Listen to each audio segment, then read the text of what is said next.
আর সবথেকে বড় কথা হচ্ছে কি, আমার হাজবেন্ডের বন্ধু হিসাবে আপনাকে খুব ভালো লাগে আপনাকে। ঠিক আছে। যাই হোক, আপনি যখন আমার সাথে কথা বলেন আর মাঝে মাঝে আমার ইচ্ছে হয় যে আপনার সাথে কল দিয়ে কথা বলি। বুঝেন না, এইসব ব্যাপার তো আছেই। তারপরও যদি একটা হাজবেন্ড এভাবে মাসের পর মাস দিনের পর দিন বাইরে থাকে, যে এটার কি লাগে, কি প্রয়োজন, আপনি কি বুঝেন না? এই সবই বুঝাতে হবে আমার।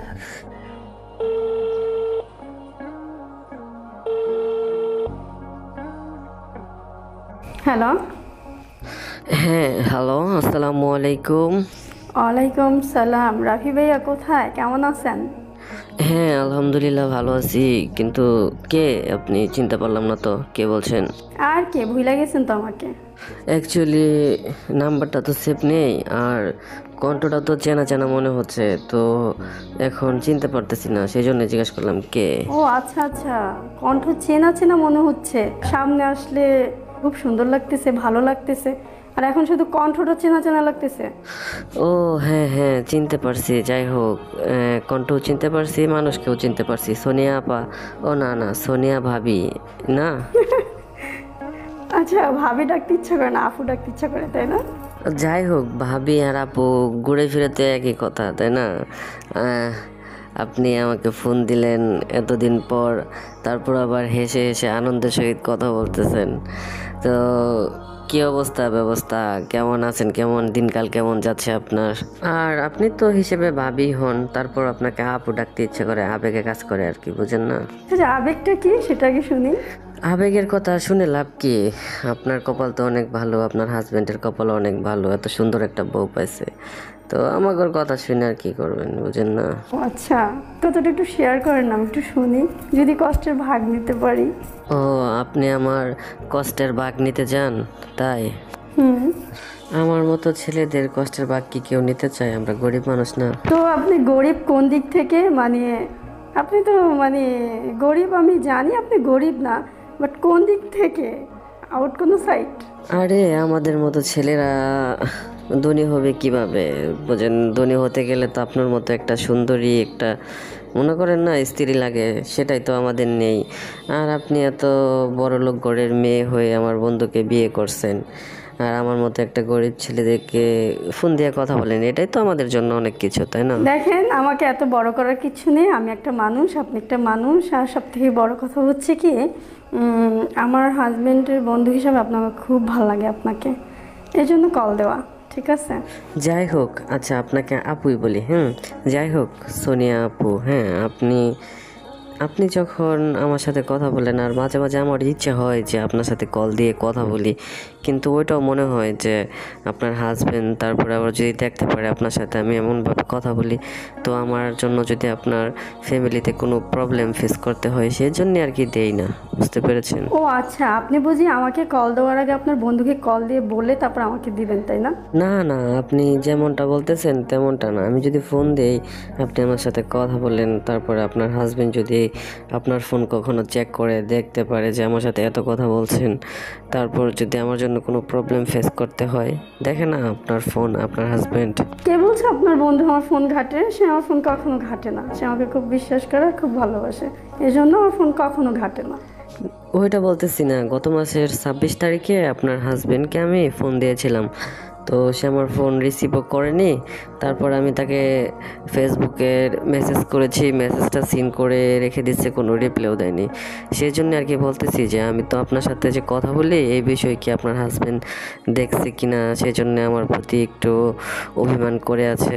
দেখেন, সেটা আমি জানি না কেন, কিন্তু আমার জানা মতো আমার ফোন কখনো ঘাটে না।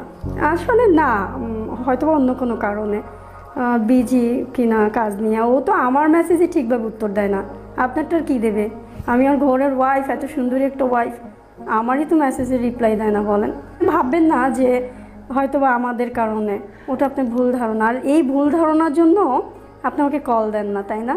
হ্যাঁ হ্যাঁ, এক্স্যাক্টলি এই জন্যে আমি প্রথম আপনাকে আর কি চিনতে আর কি করছি, চিনছিলাম প্রথমে, কিন্তু তারপরেও আর কি নাটক করছি যে যাতে আপনি আমাকে আর কি এরকমভাবে আর কি কথা না বলেন আমার সাথে, সেই জন্য আর কি প্রথম চিনেও না চিনার অভিনয় করছিলাম।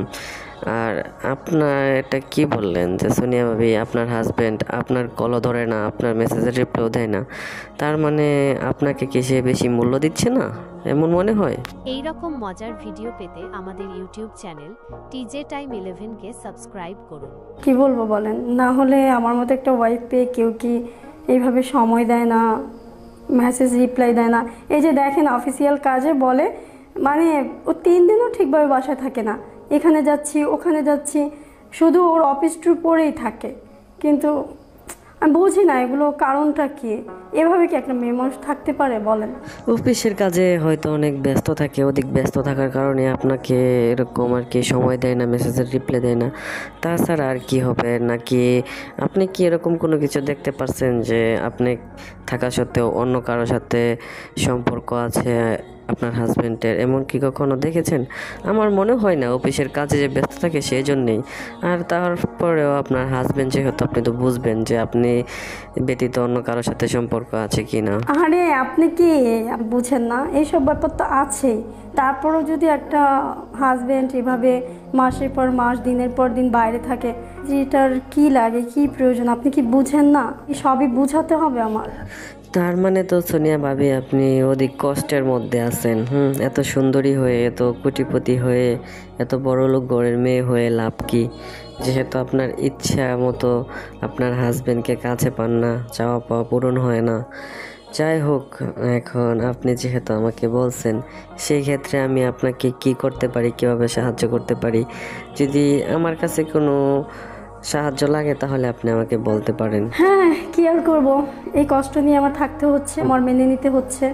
ভাইরে, একটা কথা আছে না, যার কাছে আছে সে মূল্য দেয় না, আর যার কাছে নাই সে খুঁজে পায় না। তো বিষয়টা এখন এমনই হচ্ছে। আপনার মতো যদি একটা সুন্দরী মেয়ে আমার স্ত্রী হতো, তাকে আমি কিভাবে রাখতাম জানেন? কিভাবে? কি আর বলবো, গলার মালা বানায়া গলায় দিয়ে রাখতাম, যেখানে যাইতাম সেখানেই নিয়ে যাইতাম, অফুরন্ত সময় আপনার পিছনে বিয়াই করে দিতাম। না, যখন যা চাইতেন কোনো অপূর্ণ রাখতাম না, চাওয়ার আগে সমস্ত কিছু হাজির করে নিয়ে আসতাম। ও আচ্ছা, তাই না? আসলে কি করবো বলেন, সময় কাটাতে হবে তো। আপনিও ফোন দেন না, একটা খোঁজ খবর নেন না। আর আপনার ভাই তো ভাই, এই যে আজকে 3-4 দিন হয় বের হয়েছে, একটা কল দেয় না, কল দিলে বলে বিজি, রেখে দেয়। মানে ইগনোর করাটা আমার সহ্য হয় না। দ্বিতীয়ত মেসেজ দিলে সেটা তো মানে আমি সেন্ড যে করি ওভাবেই পড়ে থাকে, ও রিসিভও করে না। তাহলে তো আপনি ভালোই অসুবিধার মধ্যে আছেন এখন, যেহেতু এরকম অবস্থা, তাহলে কি আর করা যাবে বলেন?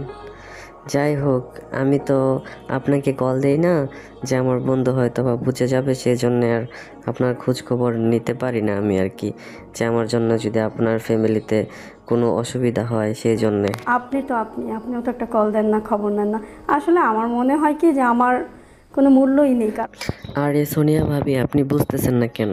আপনাকে আমি কিভাবে ফোন দেব? আমি তো ফোন দেই না, যে আমি যদি ফোন দেই আপনার হাজবেন্ড যদি আবার আপনার ফোনটা চেক করে, যখন দেখবে যে আমার সাথে আপনি কথা বলতেছেন এত এত সময়, তখন যদি আবার আমার জন্য কোনো কিছু হয়, আমি তো অপেক্ষায় থাকি যে আপনি কখন ফোন দিবেন, যে বলবেন যে বাসায় আসেন, এসে একটু নাস্তা টাস্তা করেন, চাটা খান। তো এই অপেক্ষায় থাকি আর কি আমি, বুঝছেন? আর এই জন্যই তো আপনাকে এত ভালো লাগে। আপনাকে চা বানিয়ে দিলে আপনি বললেন মজার চা, আপনার ভাইকে দিলে কি বলে জানেন? একটা না একটা দোষ থাকবেই, নয়তো চিনি কম হয়েছে, মানে নয়তো ঠান্ডা হয়ে গেছে, এরকম একটা না একটা দোষ থাকবেই। তো বলেন ওই লোকটাকে আমি কিভাবে করব? ও আচ্ছা, তাহলে এমন অবস্থা চলতেছে আপনাদের সংসারের মাঝে। তো একটা বিষয় বুঝতে পারলাম যে আপনি আপনার মানে আপনি আমার বন্ধুকে অধিক ভালোবাসেন, আর সে আপনাকে আর কি ইগনোর করে চলে। আচ্ছা যাই হোক, তো আপনাকে একটা বুদ্ধি শিখিয়ে দেয়। বুদ্ধিটা হলো, এবার যখন আসবে আপনার বাসায়, তখন বলবেন কি, মানে রান্না করবেন যে ইচ্ছে করে আর কি, রান্নার ভিতরে লবণটা বেশি দিবেন, তখন দেখবেন ওর এক্সপ্রেশনটা কি। যদি দেখেন যে আপনার সাথে ঝগড়া করতেছে, তাহলে বুঝবেন অন্য কিছু। যদি আপনাকে সত্যিকারে ভালোবেসে থাকে, তাহলে সেই আপনাকে কখনো কিছু বলবে না, বলবে যে যা রান্না করছো তাই ভালো লাগছে। আচ্ছা ঠিক আছে, আপনি এই লজিকটা এবার ট্রাই করব।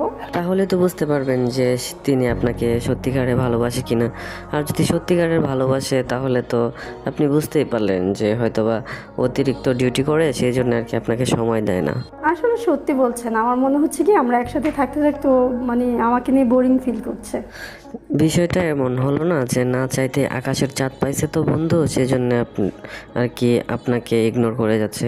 তো আপনি যদি আমার ঘরে থাকতেন তাহলে দেখতেন বিষয়টা কেমন, আপনাকে আমি কেমন সুখে রাখি, কেমন সময় দেই। আসলে কথায় আছে না, যে যা চায় তা পায় না, যে যা পায় তা চায় না, হয়তো এরকম কিছু। হ্যাঁ, আপনার কথার মতো একদম ঠিক আমার ভাগ্যটা। আমি যা চাইলাম তা পাইলাম না, আর যা পাইলাম তা চাই নাই। আচ্ছা যাই হোক সোনিয়া ভাবি, আপনার সাথে তো অনেক কথা হলো, অনেক রাত হয়ে গেল। ঠিক আছে, এখন আপনি ঘুমান, রাখি কেমন?